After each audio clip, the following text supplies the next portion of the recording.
An omen of dogs chasing a rabbit. One night I contemplated that, from this moment forward, I will benefit the people to the fullest.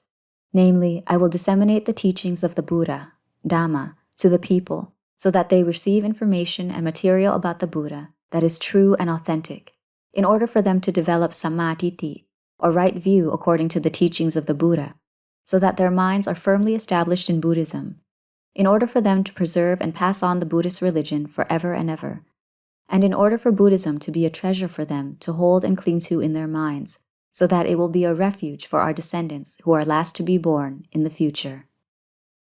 I made a resolution, adhitthana.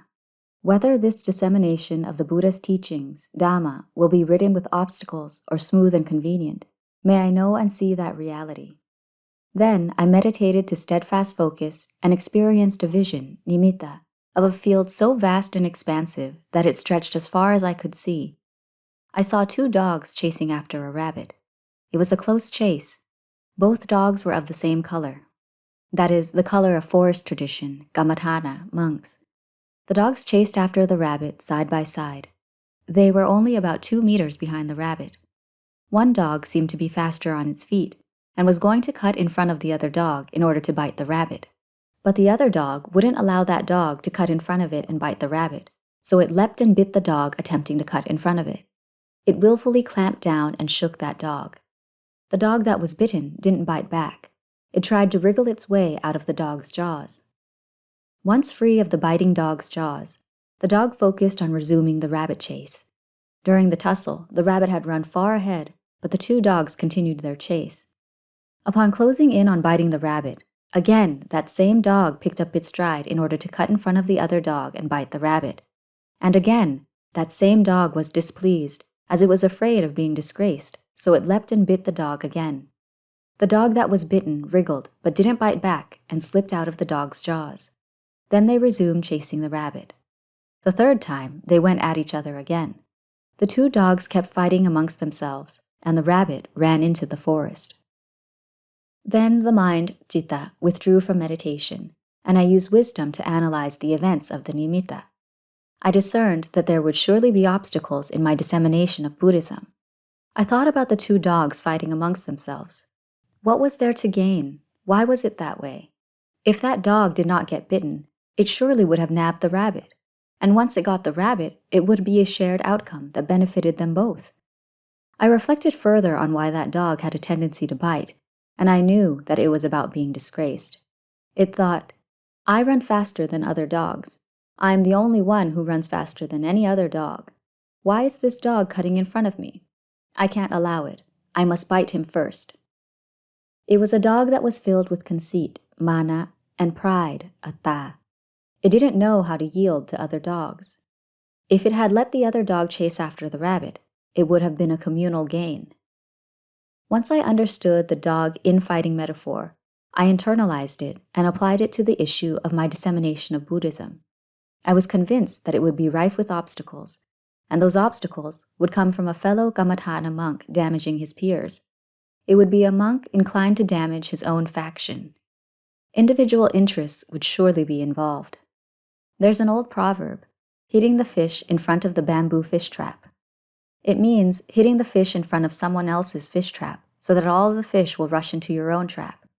Similarly, one who likes to damage other people's reputations and defame others through various means also seeks to benefit. Once the devotees, sattha, lose faith in other monks, they will all rush to me, only me. And one will elevate oneself and intimidate others by slandering and disparaging others. I am the only one who writes the Dhamma well. I teach the Dhamma better than anyone else. I am the only one who possesses high virtue. Everyone else is inconsequential. Even if others practice well and practice correctly, one will not acknowledge it. One will only proclaim to devotees that monk practices wrong, teaches wrong, and is a fake, deceitful monk. One will not acknowledge the truth from others whatsoever. All of this will surely happen to me because the dogs fighting is an omen of things to come. If it doesn't happen, then my nimitta must be wrong. Thus, I was confident that the omen of the dogs fighting was definitely not wrong, and the monk intent on destroying me definitely existed as well. We are at the end of the Buddhist religion. Monks will belong to separate factions, and each faction protects its own interests. If there is some way to break or take down a different faction, one must do it in order to preserve one's own company of devotees. Once a monk belonging to a different faction is respected and highly regarded by devotees, one will think that that monk is going to cut in front of oneself, and one will be afraid that one's own company of devotees will turn to another monk. So it becomes necessary to find some way to lock in one's own company of devotees. If there is an opportunity to attack the other monk, then it must be done, and it must be said. If one has been ordained for many reigns, vasa, one uses the power of that seniority to attack the junior monk without even considering unity. When it comes to the number of vasas, respect must be given according to the monastic code of discipline, vinaya. That is customary and normal. But vasas cannot be used to gauge an individual's virtue, because virtue is determined by behavioral tendencies, vasana, and perfections of character, bharami, that have been cultivated in past rebirths. For instance, during the Buddha's era, young novice monks, samanera, were able to practice cultivation in a way that bore virtue. If the mind possesses reason aligned with Dhamma, issues of conflict will not arise for that practitioner in any way. Once an issue arises, they must consult one another according to the monastic code of discipline and discuss it rationally. They shouldn't fight amongst themselves like the aforementioned dogs. In this way, they will unreservedly and truly be the disciples, savaka, of the Buddha. Monks are a symbol of the Buddha when it comes to disseminating and teaching Buddhism to the people. They should train themselves to be aligned with the code of monastic discipline.